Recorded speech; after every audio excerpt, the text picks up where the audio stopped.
पिछले भागों का सार। युवा अर्जुन, जिसने ब्रह्म राक्षस की श्रृंखला में 5 राक्षसी आत्माओं को पराजित कर उनकी शक्तियों को आत्मसात किया, अब अंतिम युद्ध की ओर बढ़ रहा है।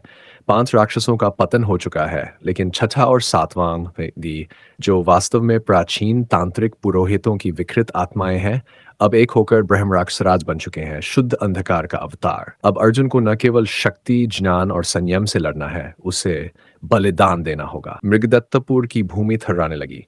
आकाश में एक विकराल ध्वनि गूंजी। अर्जुन, तेरा समय पूर्ण हुआ। अब मेरा युग प्रारंभ होगा। गांव के वृक्ष झुलसने लगे, पशु पक्षी चिल्लाने लगे और लोग अजीब सी नींद में जाने लगे।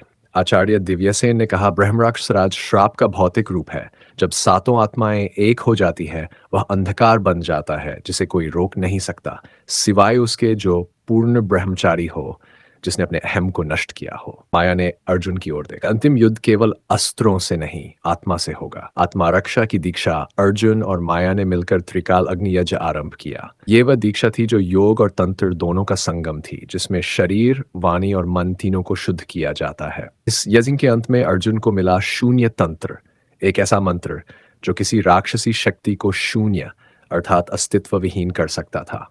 लेकिन शर्त थी कि खुद का अस्तित्व भी त्यागना होगा।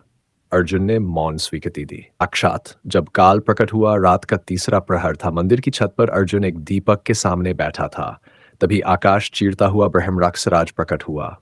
वह कोई मानव नहीं था, वह धुआं, चीखें, रक्त और भय का एक जीवंत तूफान था। उसके भीतर हजारों आत्माओं की कराह थी।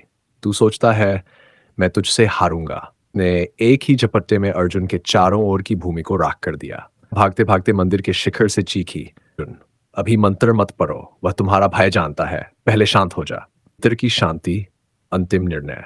ने आंखें बंद की। उसकी आंखों के सामने अपने जीवन की सारी स्मृतियां दौड़ने लगीं। अपनी मां की मृत्यु, पिता की चुप्पी, गुरुओं की कठोरता, अपनी असफलताएं। वह तैयार था। बिना क्रोध, बिना भय और बिना अभिमान के उसने मंत्र शुरू किया। शून्याय ब्रह्माय नमः अस्तित्वं नाशयामि स्वाहा।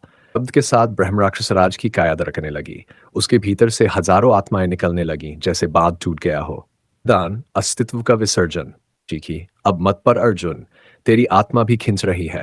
अर्जुन ने आखिरी मंत्र भी उच्चारित किया और उसकी देह से प्रकाश फूटा, जो अंधकार को चीरता चला गया।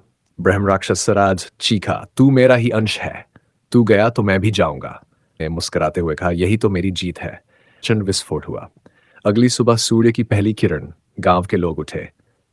सब कुछ शांत था। मंदिर के चारों ओर राख बिखरी थी, लेकिन दीपक अभी भी जल रहा था। माया वहां बैठी थी, मौन। उसके हाथ में वो ताबीज था, अब पूरी तरह श्वेत हो चुका था। उसने आसमान की ओर देखा और कहा, अर्जुन, तुम गए नहीं, तुम हर उस रक्षक में जीवित हो जो अपने भीतर के राक्षस से जीतता है। वाक्य, जब तक किसी में अंधकार से टकराने की हिम्मत है, तब तक ब्रह्म राक्षसराज का अंत हर बार संभव है।